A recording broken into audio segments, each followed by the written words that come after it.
मैं तो अपनी फेरी टेल में ही जी रही थी। सो ऐसे लग रहा था कि सब मजाक कर रहे हैं, ऐसा हो ही नहीं सकता। एंड मुझे तो ऐसे भी लगता था कि भगवान जी मेरे फ्रेंड हैं एंड वो मेरे साथ ऐसा कर ही नहीं सकते। और लेकिन हर किसी की लाइफ में सब कुछ भी पहली बार हो सकता है। So that was a very big धक्का फॉर मी, बहुत बड़ा धक्का था।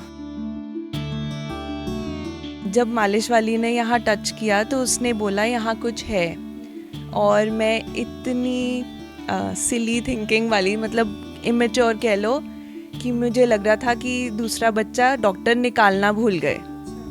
सो इसीलिए मैं डॉक्टर के पास गई कि आप दूसरा निकालना भूल गए हो, वो भी निकाल दो सो दैट मेरी ट्विंस वाली मन्नत पूरी हो जाए।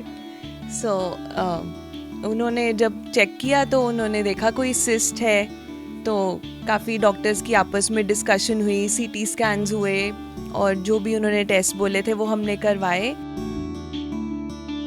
वो सब सीरियसली बात करते थे एंड मेरे माइंड में कुछ और ही चल रहा था, अपने ही बचपने वाली बातें चल रही थी कि मेरा दूसरा भी बेबी आने वाला है।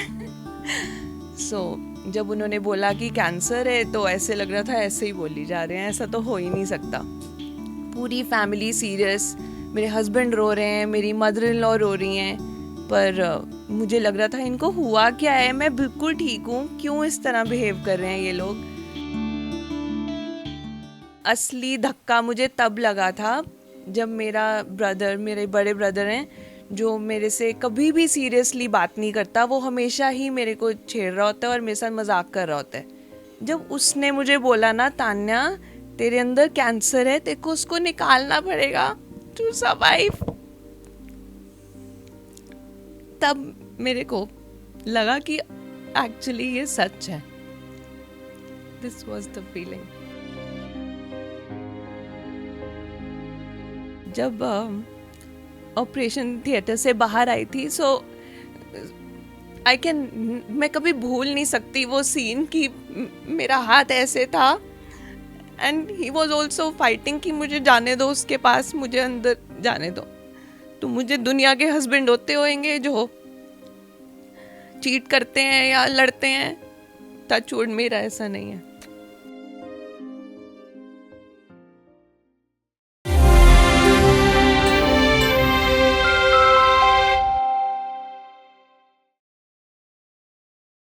ਪੰਜਾਬ ਨਿਊਜ਼ ਦੇਖ ਰਹੇ तमाम ਦਰਸ਼ਕਾਂ ਦਾ ਸਵਾਗਤ ਹੈ। ਮੈਂ ਤੁਹਾਡੇ ਨਾਲ Vishali Sharma.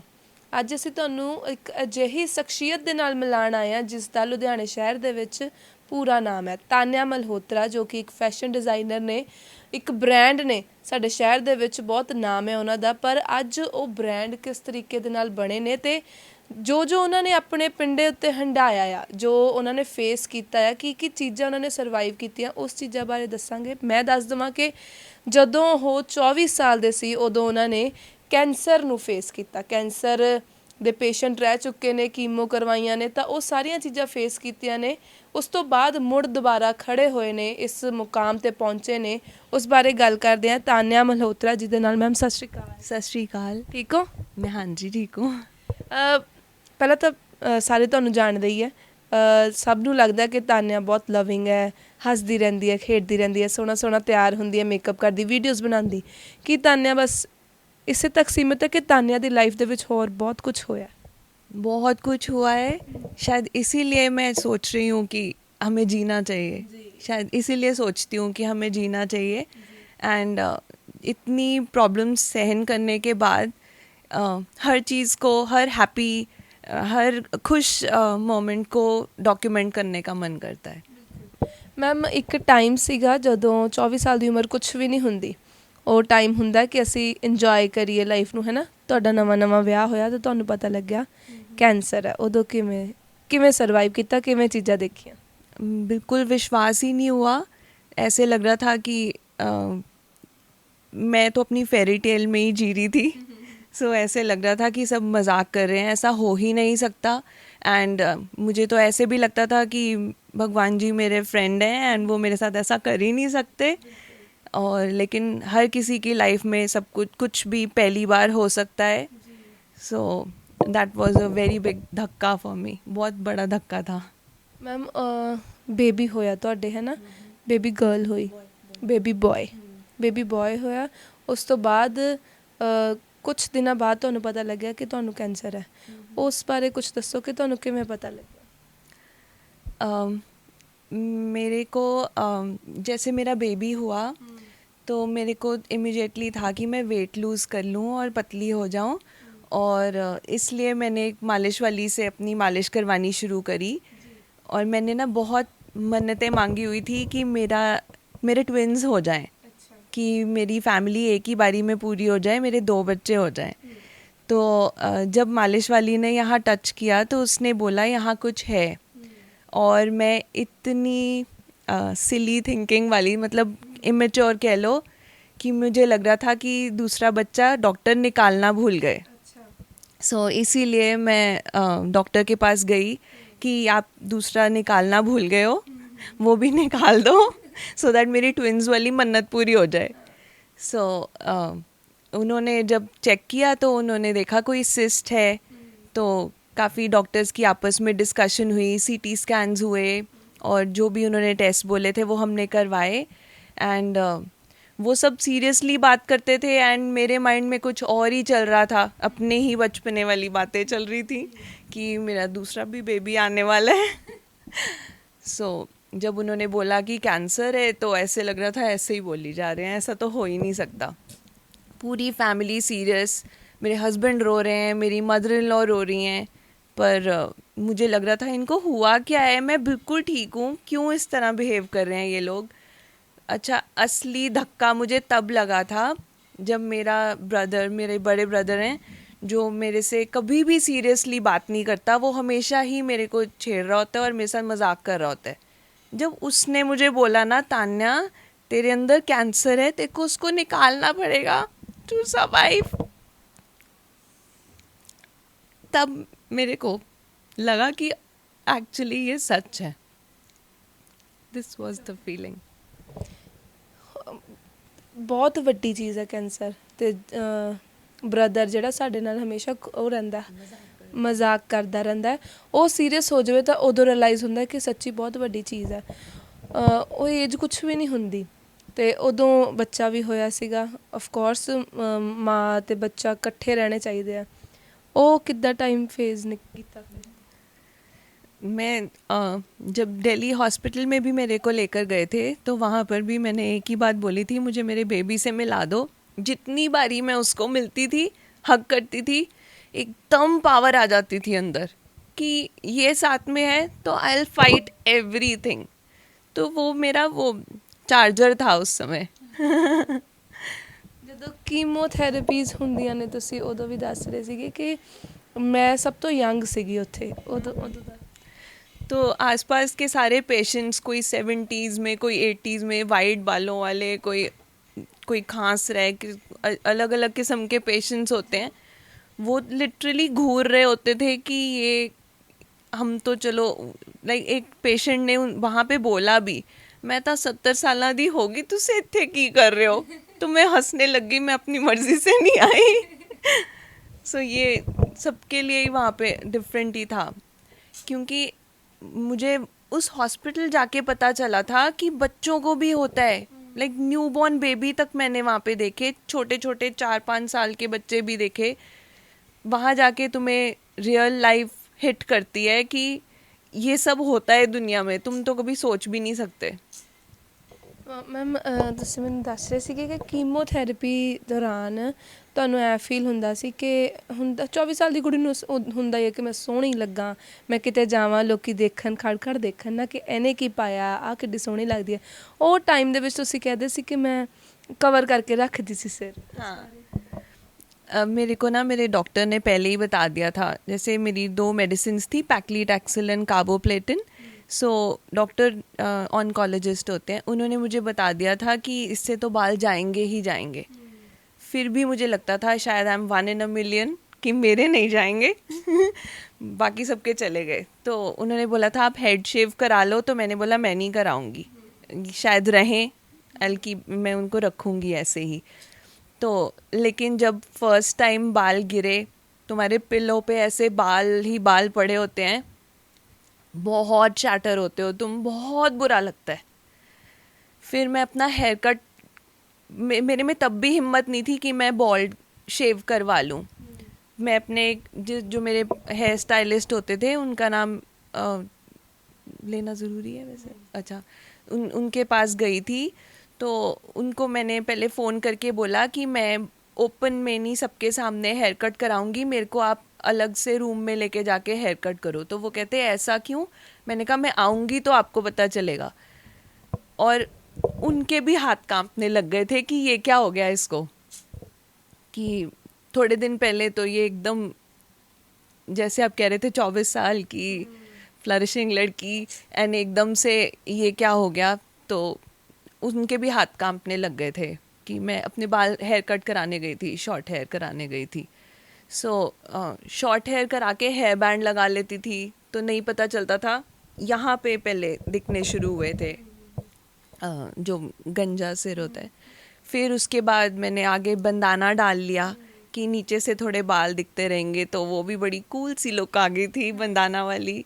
So every time, अब छोटा बच्चा था उसके साथ सारा दिन खेलती होती थी, वो एक खुशी का सोर्स होता था।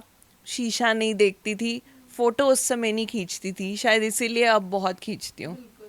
ਮੈਂ ਇਹੀ ਕਹਿਣ ਲੱਗੀ ਸੀ ਕਿ ਇੱਕ ਟਾਈਮ ਤੇ ਉਹ ਕੁੜੀ ਜਿਹੜੀ ਇੰਨੀਆਂ ਫੋਟੋਆਂ ਖਿੱਚਦੀ ਹੈ, ਤਿਆਰ ਹੋ ਕੇ ਰਹਿੰਦੀ ਹੈ, ਹਰ ਟਾਈਮ ਹੱਥ 'ਚ ਫੋਨ ਤੇ ਫੋਟੋਆਂ ਖਿੱਚੀ ਜਾਣੀ, ਤੇ ਉਹ ਟਾਈਮ ਜਦੋਂ ਇੱਕ ਵੀ ਸ਼ਾਇਦ ਇੱਕ ਅੱਧੀ ਕੋਈ ਫੋਟੋ ਖਿੱਚੀ ਹੋਵੇ ਕਿ ਮੈਂ ਸੋਹਣੀ ਨਹੀਂ ਲੱਗ ਰਹੀ, ਅੰਦਰ ਆਪਣੇ ਆਪ ਨੂੰ ਹੋਣ ਲੱਗ ਪੈਂਦਾ ਨਾ ਕਿ ਯਾਰ ਮੈਂ ਸੋਹਣੀ ਨਹੀਂ ਲੱਗ ਰਹੀ, ਮੈਂ ਤਾਂ ਇੰਨੀ ਸੋਹਣੀ ਸੀ, ਮੈਨੂੰ ਕੀ ਹੋ ਗਿਆ ਜਾਂ ਕੁਛ, ਤਾਂ ਉਹ ਟਾਈਮ ਬਹੁਤ ਵਰਸਟ ਹੁੰਦਾ। ਅੱਜ ਕੱਲ੍ਹ ਜੇ ਗੱਲ ਕੀਤੀ ਜਾਵੇ ਤਾਂ ਹਸਬੈਂਡ ਵਾਈਫ ਦਾ ਰਿਲੇਸ਼ਨ ਨਾ ਥੋੜ੍ਹਾ ਡਾਵਾਡੋਲ ਹੋ ਗਿਆ। ਬਹੁਤ ਸਾਰੇ ਰਿਲੇਸ਼ਨਸ਼ਿਪ ਆਪਾਂ ਇੱਦਾਂ ਦੇ ਦੇਖਿਆ ਕਿ ਵਿਆਹ ਤੋਂ ਬਾਅਦ ਵੀ ਬੰਦਾ ਚੀਟ ਕਰ ਦਿੰਦਾ, ਚੰਗੇ ਵੀ ਨੇ ਪਰ ਮਾੜੇ ਵੀ ਨੇ। ਬਟ ਜਦੋਂ ਤੁਹਾਡਾ ਐਵੇਂ ਪਤਾ ਲੱਗਿਆ ਤਾਂ ਤੁਹਾਡੇ ਹਸਬੈਂਡ ਦਾ ਕੀ रिएक्शन ਸੀਗਾ? मुझे तो लगता है कि वो पूरी दुनिया से लड़के मेरे को वापस लाने वाले, वो तो भगवान जी से भी लड़ पड़े कि इसको ला के दो मुझे वापस। जब ऑपरेशन थिएटर से बाहर आई थी, सो मैं कभी भूल नहीं सकती वो सीन कि मेरा हाथ ऐसे था and he was also fighting कि मुझे जाने दो उसके पास, मुझे अंदर जाने दो। तो मुझे दुनिया के हस्बैंड होते होंगे जो चीट करते हैं या लड़ते हैं, टचवुड मेरा ऐसा नहीं है। ਮੈਂ ਮਿਲੀ ਵੀ ਹੋਈ ਹਾਂ ਇਹਨਾਂ ਦੇ ਹਸਬੈਂਡ ਦੇ ਨਾਲ, ਅਤੇ ਉਹ ਹਰ ਵੇਲੇ ਮੈਂ ਦੇਖਿਆ ਕਿ ਜਦੋਂ ਵੀ ਬਾਹਰ ਜਾਂਦੇ ਨੇ ਮੋਸਟਲੀ ਉਹ ਨਾਲ ਰਹਿੰਦੇ ਨੇ ਅਤੇ ਧਿਆਨ ਵੀ ਰੱਖਦੇ ਨੇ ਕਿ ਤਾਨਿਆ ਨਹੀਂ ਇੱਦਾਂ ਨਹੀਂ ਆਪਾਂ ਕਰਨਾ ਜਾਂ ਉੱਦਾਂ ਨਹੀਂ ਕਰਨਾ। ਮੈਂ ਦੇਖਿਆ ਹੋਇਆ ਉਹਨਾਂ ਨੂੰ। ਅਤੇ बॉडीगार्ड ਉੱਦਾਂ ਵੀ ਸ਼ਾਇਦ ਤੁਸੀਂ ਇਹ ਬੋਲਿਆ ਸੀ ਕਿ ਇਹ ਤਾਂ ਮੇਰੇ ਬੋਡੀਗਾਰਡ ਹੈ, ਮੇਰੇ ਨਾਲ ਹੀ ਰਹਿੰਦੇ ਨੇ। ਤਾਂ ਬਹੁਤ ਬਲੈਸਡ ਹੋ ਤੁਸੀਂ। ਜੇ ਬੇਟੇ ਦੀ ਗੱਲ ਕੀਤੀ ਜਾਵੇ, ਬੇਟੇ ਨੂੰ ਪਤਾ ਤੁਹਾਡੇ ਬਾਰੇ? उससे मैं सारी बातें शेयर करती हूँ, वो मेरा फ्रेंड है। और जो मेरे हस्बैंड हैं वो हमारे ऊपर लाइक, कभी तो मैं अबीर की बहन ही बन जाती हूँ। एक बारी उसने मुझसे बोला था कि मेरे कोई सिबलिंग नहीं है, मेरे कोई भाई बहन नहीं है। तो मैंने कहा क्यों, मैं नहीं हूँ। सो मैं वो रोल पूरा करती हूँ और मैं उसके साथ खेलती हूँ, मैं उसके साथ रील्स बनाती हूँ। उसी ने मुझे रील बनानी सिखाई है। हाँ जी।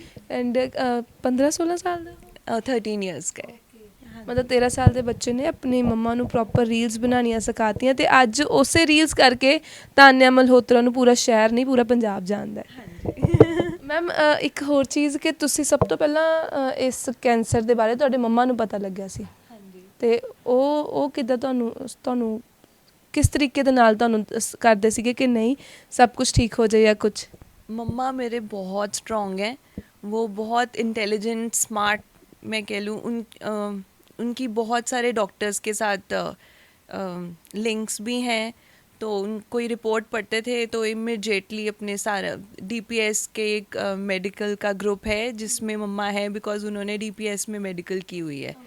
सो मम्मा इमीडिएटली सारी रिपोर्ट्स वहाँ भेज देते थे, एंड टॉप के टॉप डॉक्टर्स उनके क्लासमेट्स हैं, उन सबसे सारी इन्फॉर्मेशन लेके बिल्कुल अच्छा गाइड कर देते थे। और थोड़े स्ट्रॉन्ग हेडेड हैं, ऐसे टूटे नहीं थे। उनको लग रहा था कि अगर मैं टूट जाऊंगी तो इसको पावर कौन देगा। ਮੈਮ ਮੈਂ ਜਾਣ ਸਕਦੀ ਹਾਂ ਤੁਹਾਡੀ ਉਮਰ ਕਿੰਨੀ ਹੈ? ਹੁਣ ਇਹ ਨਾ ਕਹੀਓ ਮੈਂ 24 ਸਾਲਾਂ ਦੀ, ਕਿਉਂਕਿ ਤੁਸੀਂ ਲੱਗਦੇ 24 ਸਾਲ ਦੇ ਹੋ। नहीं, मैं 37 ईयर्स की हूँ। ਸੱਚੀ ਕਹਾਂ ਕੋਈ ਨਹੀਂ ਕਹਿ ਸਕਦਾ ਕਿ ਤੁਸੀਂ 37 ਈਅਰਸ ਦੇ ਹੋ। ਕੀ ਖਾਂਦੇ ਹੋ ਇਹੋ ਜਿਹਾ? चीनी कम,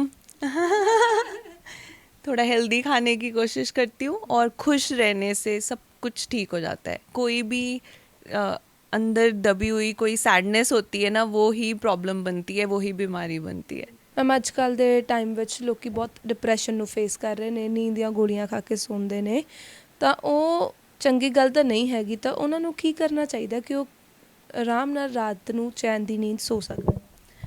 उनको कोई बुक पढ़नी चाहिए या उनको मेडिटेशन करनी चाहिए। मेडिटेशन सिर्फ ऐसे आंखें बंद करके नहीं होता, वरना कोई कोई अच्छी चीज़ को सोचना बार बार। जैसे मैंने एक बुक पढ़ी थी रोंडा बायन की, द सीक्रेट। सो उसमें यही लिखा है कि अगर आपको लाइफ में कुछ चाहिए तो आप उसको अपने थॉट्स में ले आओ और बार बार उसी के बारे में सोचो। और मैं शाहरुख खान की बहुत बड़ी फ़ैन हूँ। शाहरुख खान ने भी ये बात बोली है in that movie Deepika Padukone के साथ, कि किसी भी चीज़ को आप शिद्दत से चाहो तो पूरी कायनात तुम्हें उससे मिलाने में लगा देती है। That's true, I totally believe in it. The secret book का भी यही जिस्ट है। सो कुछ अच्छा सोचो ताकि तुम्हारे साथ अच्छा हो। दूसरों के बारे में भी अच्छा सोचो। जब तुम दूसरों के बारे में अच्छा सोचते हो तो तुम्हारे साथ भी अच्छा होता है। ਤਾਂ ਮੈਂ ਇਹ ਕਹੂੰਗੀ ਕਿ ਇੱਕ ਹੁੰਦਾ ਨਾ ਬਲੈਸਡ ਬੱਚਾ, ਸੋ ਤੁਸੀਂ ਬਲੈਸਡ ਬੱਚੇ ਹੀ ਹੋ। ਭਗਵਾਨ ਨੇ ਤੁਹਾਡੇ ਸਰੀਰ ਦੇ ਵਿੱਚ ਜੋ ਵੀ ਹੋਇਆ, ਪਰ ਉਸ ਤੋਂ ਬਚਾ ਕੇ ਤੁਹਾਨੂੰ ਇੰਨਾ ਵਧੀਆ ਲਾਈਫ ਸਟਾਈਲ, ਇੰਨਾ ਵਧੀਆ ਲਾਈਫ ਦਿੱਤੀ ਹੈ, ਪਿਆਰਾ ਜਿਹਾ ਬੱਚਾ ਦਿੱਤਾ, ਹਸਬੈਂਡ ਦਿੱਤੇ ਨੇ, ਫੈਮਿਲੀ ਦਿੱਤੀ ਹੈ। ਤਾਂ ਪਿੱਛੇ ਮੈਨੂੰ ਲੱਗਦਾ ਨਹੀਂ ਕਿ ਸਾਨੂੰ ਦੇਖਣਾ ਚਾਹੀਦਾ ਨਾ ਸਾਡੇ ਨਾਲ ਇੱਦਾਂ ਹੋਇਆ ਜਾਂ ਨਹੀਂ ਹੋਇਆ। ਸਾਨੂੰ ਹੁਣ ਦੇਖਣਾ ਚਾਹੀਦਾ ਜੋ ਸਾਡੇ ਕੋਲ ਹੈਗਾ, ਤਾਂ ਉਹਨੂੰ ਥੈਂਕ ਯੂ ਕਹਿਣਾ ਚਾਹੀਦਾ। ਮੈਨੂੰ ਇੱਕ ਤੁਹਾਡੀ ਚੀਜ਼ ਬਹੁਤ ਵਧੀਆ ਲੱਗੀ ਕਿ ਭਗਵਾਨ ਜੀ ਤਾਂ ਮੇਰੇ ਫਰੈਂਡ ਹੈ। ਇਹ ਤੁਹਾਨੂੰ ਕਦੋਂ ਪਤਾ ਲੱਗਿਆ ਕਿ ਭਗਵਾਨ ਜੀ ਤੁਹਾਡੇ ਫਰੈਂਡ ਹੈ? ਕਿਉਂਕਿ ਮੇਰਾ ਵੀ ਇਹ ਕਹਿਣਾ, ਕਿਉਂਕਿ मैं भगवान को देखती ना, ले अपनी तो सेटिंग है भगवान नाल। बिल्कुल, मुझे यही लगता है, मेरी तो सेटिंग है उनके साथ, क्योंकि मैं उनसे जो भी चीज़ दिल से मांगती हूँ और मैं उस बारे में मेडिटेट करती हूँ तो वो विद टाइम उसको पूरा कर देते हैं। Touch wood. कुछ जाते जाते कहना चाहते हो दर्शकों को? पॉजिटिव सोचो, दूसरों के बारे में भी अच्छा करो। और अगर कभी आप खुदा ना खास्ता अगर आपको कोई प्रॉब्लम आती है, उस समय आपने जो सारे गलत काम किए होंगे ना, आपको वो याद आएंगे कि मुझे ये नहीं करना चाहिए था, वो नहीं करना चाहिए था, इसीलिए अच्छे कर्म करो। मैम अपनी इंस्टा आईडी भी दस दो एक बारी। तान्या मल्होत्रा लेबल। ਕਿਸੇ ਨੇ ਵੀ ਜੇ ਇੱਕ ਤਾਂ ਮੈਮ ਦੀ ਸਟੋਰੀ ਤੁਹਾਨੂੰ ਪਤਾ ਲੱਗ ਗਈ ਤਾਂ ਹੋਰ ਵੀ ਜ਼ਿਆਦਾ ਇਨਕਰੇਜ ਕਰਨਾ ਹੈ, ਇਹਨਾਂ ਨੂੰ ਬੈਸਟ ਵਿਸ਼ੇਸ ਦੇਣੀਆਂ, ਤਾਂ ਇਸ ਆਈਡੀ ਤੇ ਜਾ ਕੇ ਇਹਨਾਂ ਨੂੰ ਕਮੈਂਟਸ ਕਰ ਸਕਦੇ ਨੇ। ਤੇ ਜੇਕਰ ਕੋਈ ਸੋਹਣੇ ਸੋਹਣੇ ਡਰੈਸਸ ਪਸੰਦ ਵੀ ਆ ਗਿਆ ਤਾਂ ਮੈਸੇਜ ਕਰਕੇ ਤੁਸੀਂ ਆਰਡਰ ਵੀ ਕਰ ਸਕਦੇ ਆ। ਜੇਕਰ ਵੀਡੀਓ ਵਧੀਆ ਲੱਗੀ ਹੋਈ ਤਾਂ ਵੀਡੀਓ ਨੂੰ ਸ਼ੇਅਰ ਜ਼ਰੂਰ ਕਰ ਦਿਓ। ਉਦੋਂ ਤੱਕ ਬਣੇ ਰਹੋ ਸਾਡੇ ਚੈਨਲ ਦੇ ਨਾਲ। ਮੈਨੂੰ ਦਿਓ ਇਜਾਜ਼ਤ। ਧੰਨਵਾਦ।